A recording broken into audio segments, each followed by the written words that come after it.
So I want to welcome everybody to our Bon Voyage Hot List. And I want to welcome our special speaker today, Mr. Eric Kelly. Hi, Eric. Hello, everybody. And Eric is with Globus Family of Brands, including Avalon River Cruises. And my lovely wife and boss, Kelly, and my lovely co-worker, Kristen Trevi. Welcome, guys. And Thanks, Michael. I want to welcome everybody that's watching. And as a reminder, if this is your first one, the Bon Voyage Hot List is about upcoming trips we have here at MGA Travel. And these are trips that are already planned. And so we do not charge any additional fees on them. And they're almost always escorted by someone like Kristen or Kelly or I. And they also usually have some kind of sale or special offer on them. And you can see those by going to www.tripswithme.com. And just real quick, I'm going to do that. You just go to tripswithme.com and boom, there's the Bon Voyage Hot List. And you can scroll through here and you'll see, oh, there's Avalon's Magnificent Europe. We'll be talking about that. All the upcoming trips that we have, Treasures of Ancient Egypt, that's a Globus trip.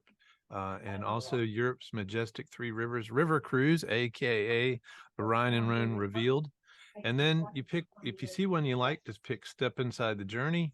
And there you go. You can see all the details, the itinerary, the ship information, if it's a cruise, the pricing, if there's any special offer right now, and how to sign up. So it's as simple as that. Trips around the world all the way into 2025. Absolutely. World-class escorted trips. But we try to have fun on these talks. And I know all of us have been on Avalon River Cruises before. And I've certainly had good experiences with that. And I think we'll talk about maybe some of our experiences. And Kelly, you and I are leaving for Prague tomorrow. Yep. And that's going to be meeting up with an Avalon River Cruise. We're doing the Christmas markets on the Danube with 3 nights in Prague. And I have never been to Prague, and you haven't either. No, I have not. Really looking forward to it. Really looking forward to getting in the Christmas spirit and seeing these beautiful towns all decked out for the festivities. You will absolutely love it. I absolutely love Prague. I think it's one of the great cities of Europe, along with Budapest these days. They're the 2 cities that weren't really bombed during World War II. So the architecture and the romance of those cities remains to this day. So it really has become quite popular since the Iron Curtain came down in '89. So those are great destinations. We're going to run into you possibly, right? I'm hoping so. Saturday, we get into Prague early in the morning, and we're there Saturday and Sunday and leave out Monday. So I'm hoping at some point we can get maybe a nice mulled wine at the Christmas markets in the old square, right by the old clock, built in 1410. That's an old clock. That sounds delightful. That is fun. And we'll be glad to buy you a glass of Glühwein. I will gladly take advantage of that opportunity. Kristen, where did you go on Avalon? And what's that all about? I did the active and discovery on the Rhine itinerary. So it went from like Maine and we went up to Amsterdam. The active and discovery is sort of a newer program for Avalon. And I think that you're probably the best person in our office to speak to it, because I think that you're probably the most active person in our office. So what were your thoughts? I was impressed because I was sort of not sure how active they would really be, but it was. I mean, we were out hiking through cornfields by blackberry bushes, and we were kayaking and bike riding to the countryside. So yeah, it was really nice. I think that's such a great option and such an underserved portion of river cruising, because a lot of people think about river cruising and they think about you're just going to go see 4 million churches and that's all you're going to see the whole time. But I think that having the opportunity to go and do something really easy, very laid back, or the option to do something like kayak is so fantastic. Well, we added those itineraries a number of years ago to try to welcome families in. A lot of grandparents are taking their kids and want activities.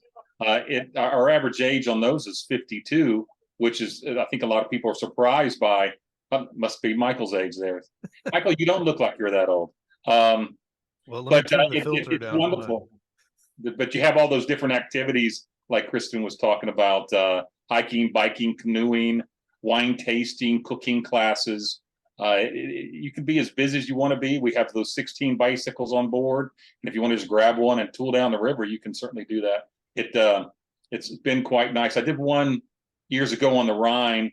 There was a group that did a hike. They did an old smuggler's trail from World War II. Another group was doing kayaks, and another group was doing bicycles on the other side of the river. And they all kind of converged, and the ship picked everybody up. So it was a great way to everybody be engaged on the trip. Well, and I really think it gives you a different viewpoint of the city itself, because like where we live on the water. And if you never saw this area from the water, you're missing out on part of seeing it. And so to go on a kayak into some of these places that the riverboat can't go, it's just a whole nother dimension of visiting and experience a place. And you kind of feel like a local, because most of the people that are there kayaking live there. Yeah, it was really cool. Like some of the places we kayaked, you really could only kayak. I mean, you're going under like streets where it's not that far above your head, and there's all these archways. And our guide actually lived in one of the houseboats. He didn't that's have cool. one, but so he knew a lot about the houseboat life as we were paddling along. Super cool. And you know, the other flip side of that coin is these the active and discovery cruises, they still have the classic, you know, shore excursions and tours. If you don't feel like doing something active every day, you don't have to. That's why it's good for family groups, because like in Vienna, Grandpa can go to the War Museum, Mom can go do a wine tasting. The kids can get an escorted bike tour. So I mean, there's something for everybody based on your interests, and it's not all active for the most part. There are other excursions to choose from. No, we did one of the active and discoveries we were on with Avalon. We did 2 discoveries, which one was a cooking class. Where was that cooking class? And I don't know, but he was hilarious. I think it was Vienna. And Yeah, it was guy, a big husky guy with Yeah, big hair. Yes. He is a riot. I mean, he really makes that fun. He is the best. He is the best. And also, I think there was another discovery tour in there. We went to a violin making like expert lady, and she just had the shop by herself, and she made these, you know, world-class violins right there in Vienna, obviously the home of Mozart. Yeah, I think you probably did that right before the cooking class. I think that's kind of. I think you're right. You seem to know a lot about Avalon, Eric. Thank you. I bet. Yeah, I'll get my boss to watch this. I'll send a link to the other Kristen. But okay, thanks. And so what did you think as it being your first, was that your first river cruise, Kristen? Yep, it was. And what did you think overall about like where the ships dock, all that kind of stuff? It was great. I mean, it was just so easy getting to stop right at the city and get on and off as many times as you wanted and go explore and be able to stay later sometimes in the evening, you know, in some of the cities. So it was really cool. And I think, you know, Kelly and I, we've been on so many different river cruises and all around the world of every different brand. I mean, I even during COVID found the time to write the River Cruise Bible, all about river cruises. And I keep coming back to Avalon. I mean, I think overall, I mean, there's a reason. The commercial right there. Hey, Oh, nice. I like I that. keep it on my desk. You're the man. I like that. But I keep going back to Avalon because I love the mix. I mean, there's more expensive, there's less expensive, there's more inclusive, there's less inclusive, but it's just got the right mix of everything. And I think for like somebody like Kristen, especially, you add that overlay of the active and discovery, and it really opens the demographic of people that would, the age-wise of people that would enjoy this river cruise. I think that is probably one of the biggest misconceptions with river cruising, that it's strictly for the older clientele. which is absolutely incorrect. I mean, we appeal to a broad spectrum of age groups.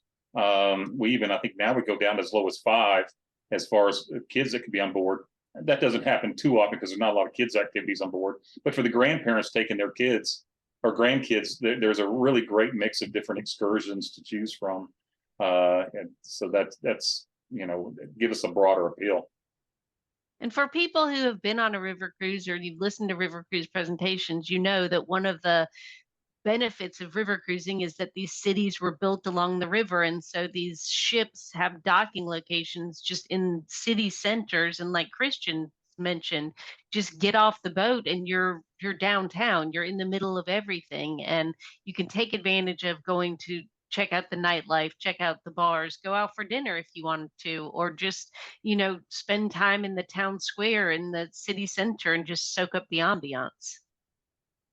And to piggyback that, you're getting off with a max of 166 people. It's not like you're getting off 5,000 in the Caribbean.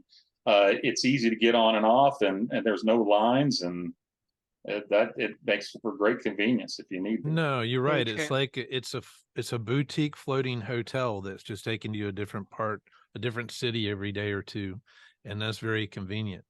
I think I read some guy commented on something I was talking about river cruises, and he said, well, they look boring to me.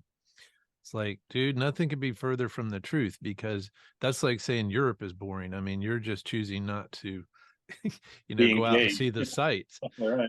It's Yeah, like, I mean, I think like most days we would try to fit like 2 excursions in a day whenever we could. So we were like going all the time. Yeah, I you need think a you have nap. to work at not being so busy. Yeah. If you really want to, sometimes you don't want to take an afternoon excursion, and especially those days that you're cruising up or down the river. Those are my favorite days, especially if they're having the outdoor bistro on the top deck on a nice warm summer day. See both sides of the river, and that wonderful meal they serve up there: chicken and steaks and brats and hamburgers and beer and wine and ice cream and all the beautiful castles and cathedrals along the river. How great is that?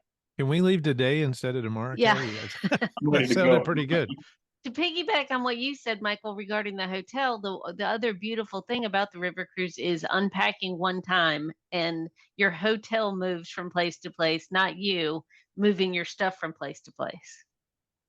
Exactly. I mean, we just came back from hosting that group to America's Canyonlands, which of course beautiful, but there's no river cruise to get on. You're getting on, different hotel almost every night on that itinerary.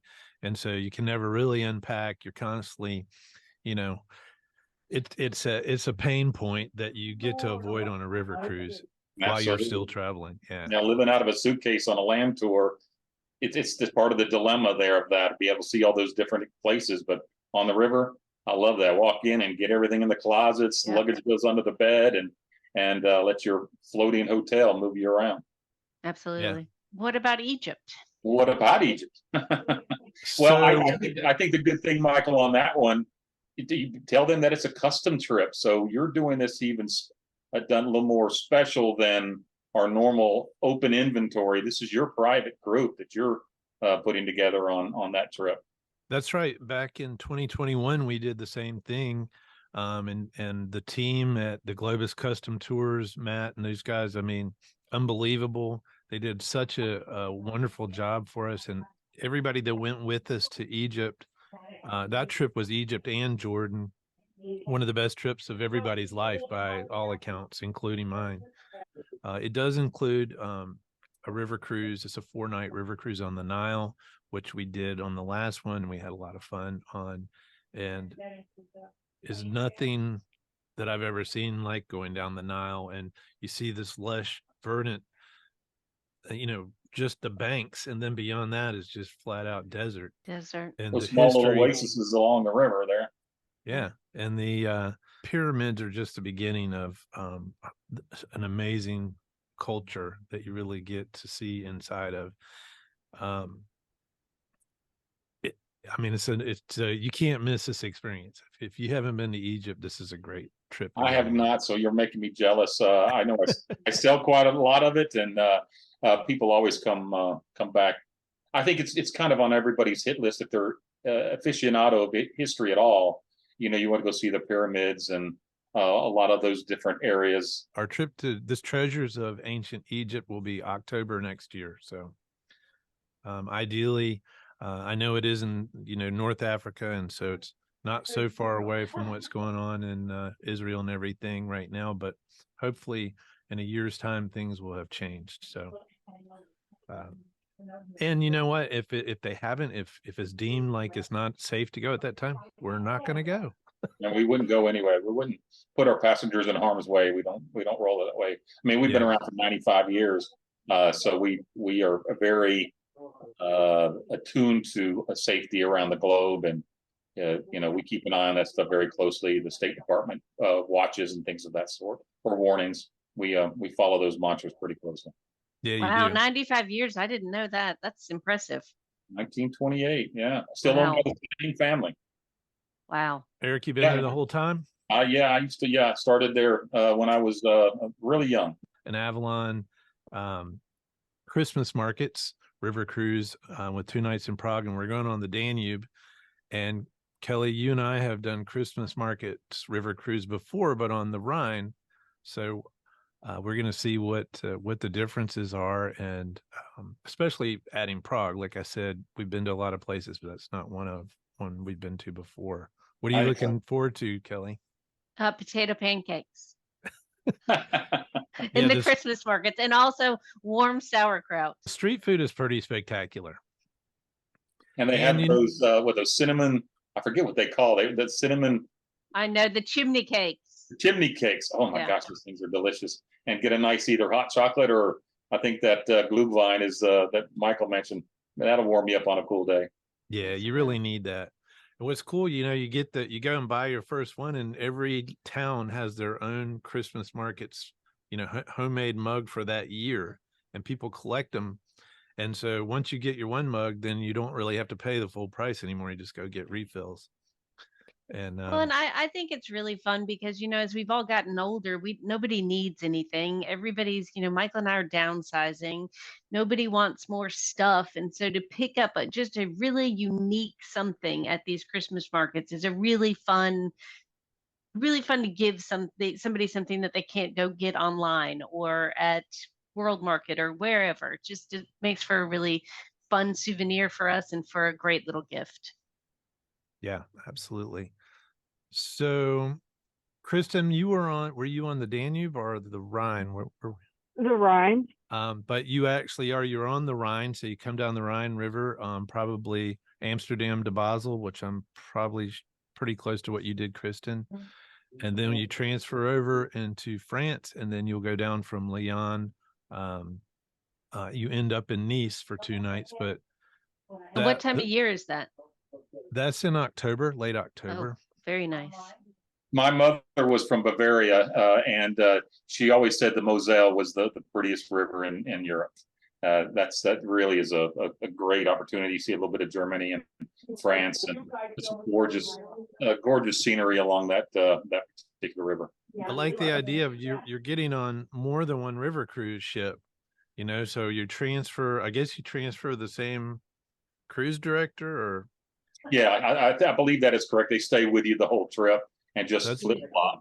Because typically when we're doing one southbound, there'll be another ship doing northbound, kind of the different directions. We have 100 different itineraries in Europe now, so there's a lot of different configurations. But the ability to do this from Amsterdam, do the Rhine, and do the Moselle, and then get down and do the Rhone. I mean, it's a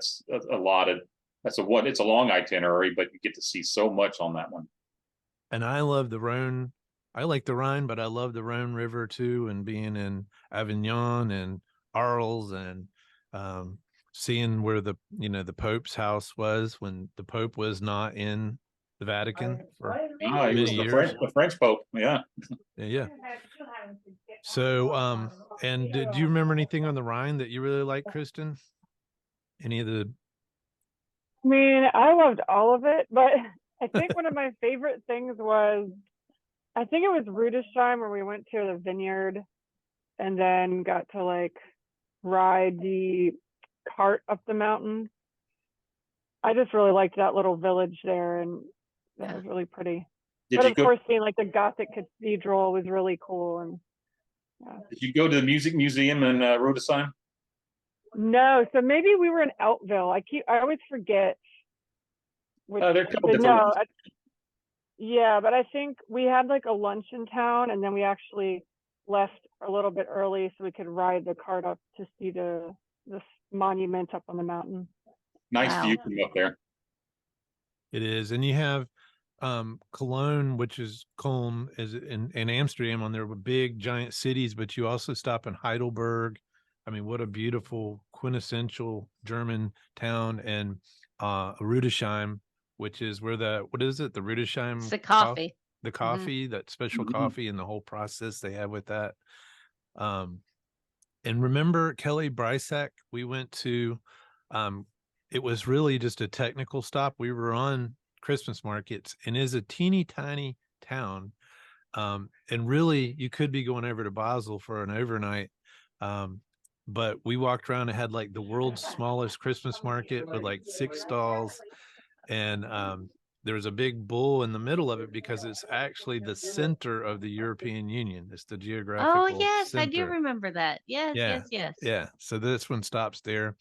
And then you're over to the Rhone, where you're in, I think you start on the Saône River. So Chalon-sur-Saône and Masson. And then we'll pick up the Rhone River in Lyon, and yeah, Viviers, Tournon, Avignon, Arles, and great $10 wines they would never export out of France, and wonderful meals. And No, Every wine you have, there's the best wine you've ever had, and you're like, I'm never going to be able to get this when I get back to the United States. no, they're hard to find. They don't ship them, and they Small just have production. little fresher wines over there Yeah. too. I mean, that's just Provence, right? You're out there and you literally see the fields of lavender, and just a beautiful itinerary. So, and that one is in also late October. So yes, you can go to Egypt and then get back just in time to go on this Three Rivers River cruise. But again, all three of these are on our Bon Voyage Hot List. That means the price is the price. There's no extra fees. In fact, there might even be, a discount. I think the last one we're going to talk about is, Oh, that's the one that goes from the Rhine down to the Main, and then through the Danube Canal and over the Alps, and down to right now anything connecting with Prague or Budapest are hugely popular now. Those cities have got a good buzz about them because of just the architecture, and the old parts of the city remain the same. So those have really been quite popular. That Budapest to Prague itinerary, just on that one small segment of what you're doing, is really, really popular, either direction. yeah. It's such a beautiful city. And then, probably the two most popular rivers for river cruising, or the most well-known rivers in Europe, is the Rhine and the Danube. And it was Charlemagne who actually said, let's connect these two. Would think about, all the traffic and all the shipping and cargo, everything went on these rivers. He said, so if we could connect them together, which is the main Danube Canal, think of the commerce. And it only took 700 years, but they did eventually do that. And now we get to enjoy it. And actually, it wasn't even fully finished till after World War II. So I don't know how long that is. More than 700 It's years. interesting. On parts of it, you can go across. You're in the canal, and there are highways that run underneath the canal.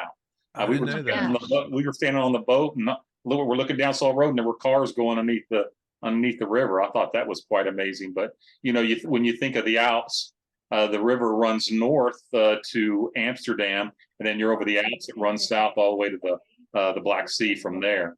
And it really opened up commerce when it was finally open too. So there's a lot of traffic on that river.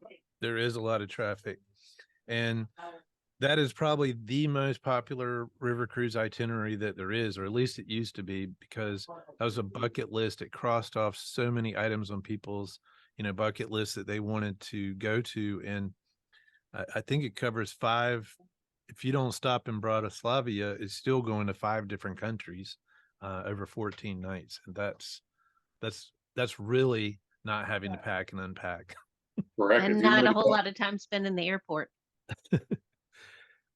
Let me see when we were doing that. That will be in August of 2024, August 9th, 2024, departing from Amsterdam. And it includes one night in Amsterdam before the cruise starts, and then 15 days ending in Budapest, which is a great ending to any trip. I need to stay a couple of days there and do the spas. I think that whole spa scene is growing quite a bit. You know, the Turks built those spas hundreds of years ago, and they've been around for a long, long time. It's a great addition. You know, at the end of the cruise, maybe add a day there and go down and do the spas is always kind of a fun event. We'll have to check that out. We haven't done those spas. We were on the Rhine, and we were on an Avalon, Baden-Baden. Baden-Baden. That's right. Yeah. So in Baden-Baden, we had a couple people that were going to be very brave and go. It was 2 ladies, and this is Europe. I mean, this isn't like going to the spa in Myrtle Beach down the road here. None of the So- why. So they have like stations, like you come in and you go to all these stations, but basically you disrobe, take a shower, and then you go to all your stations. And that's pretty interesting. I didn't have the courage to go do that, but these 2 ladies did. So, Michael, you wrote the River Cruise Bible. I want to ask this of everybody, but I'm going to start with you. What's one piece of advice that you would give somebody going on a river cruise? Wow, I'm going to give it directly to you, and it is do not overpack. You just don't need that many clothes. Oh, I was don't that funny? understand why you referenced me in your comment. Oh, sorry, I didn't mean you specifically on the cruise we're packing for right now. I just meant, yeah. You typically you will want to save that room in your cabin, and just having one bag, or especially if your traveling companion has a bag that can nest inside of that or can fold up, slide under the bed, out of the way. You know, space is at a premium everywhere in Europe, and you need less than you think, and you usually have some type of laundry service available. When you on the ship, Eric? Absolutely. And it's terrific. I did the Budapest to Bucharest in the summer, and I'm more interested in, you know, carry on these days so that the luggage doesn't get misplaced on your trip. And we did some laundry, and it's nominal. I think we spent maybe $40, and it came out better than when we bought it brand new. It was absolutely remarkable. And you know, you can wear guys can certainly wear outfits a couple times during the week. You know, I don't have a problem with that. and so, but it really makes it easier if you can take your bags on board. It's less chance of them not getting to the location. I know that during the summer, with all the travel building back up, a lot of people are traveling these days, and lost luggage was something people were concerned about. So you don't need to take so much. Just let them clean it and bring it back, and it'll look terrific. Kristen, you got anything you'd like to add? I don't know. I guess maybe I would say to consider adding like a pre and a post night. Like I know on ours we did add a pre, but we didn't add a post. And I wish that I had another night in Amsterdam. That way you really get to see the cities at the beginning and the end a little bit more. I think Kristen? that as we've traveled more and more, we realize that if you're going to spend the money and take the time to fly all the way over there, you should do exactly like you said and maximize your time. And even if time is at a premium, just to have a 24 hours more to explore that end city or that beginning city, it's a great idea, Kristen. It is, and I think a big part of that is working through the airlines and having that padding of in case a flight is delayed, you have to move flights or whatever. It doesn't jump in, then you have to go try to catch up to the ship because the ship's not waiting on you. So if you can get an extra day, it helps you with your you know, any dilemmas that may arise. I think that, and if you get there early or stay late, it gives you a chance to see those start and finish cities a little bit longer. Because a lot of times you find that city, you can go straight to the ship and then be gone. So you don't get a chance to see Amsterdam like you mentioned, Kristen. or the end city. But I think that's key to it. The pre and post is a great idea. And I'll add to that too. You're flying, across multiple time zones. So when you land in Europe from the US, especially going east like that, you're going to be really jet lagged. And so I'd rather spend my jet lag day in, hotel rather than my really nice river cruise. I want to experience that to the fullest. So that's yet one more reason, to add a pre and post. So yeah, good one, Kristen. And I guess I'll just to piggyback on what you said, Michael, is, in another method that I have for packing less is pick a color scheme. This time it's going to be black. So I'm bringing only black shoes and only black. And then that way, plus if you wear black all the time, you can wear the same shirt over and over again. Nobody notices any difference. Second thing is make sure that you have enough chargers. And the third thing, I'm not a doctor, but I always think that you should go to your doctor and travel with an antibiotic. That's a great point. We do advise that. Ask your doctor just for, you're going to be traveling. You might be eating different foods or drinking different water or whatever. And if you know what it is and you already have prescribed medicine with you that your doctor prescribed, that's going to save time on your vacation in terms of feeling better and also not having to go track down a doctor and have a visit and then go find a pharmacy and all that kind of stuff. That's a great idea. I mean, I think the best thing is to go with an escort. So to go with like Michael and Kelly or Kristen host her own trips and having someone there to take care of all the details, and you just really get to sit there and relax and have a great time. And also with the group trip, some of these are Outlander Society trips, and Outlander Society is a travel club that's one of us host, or multiple ones of us host.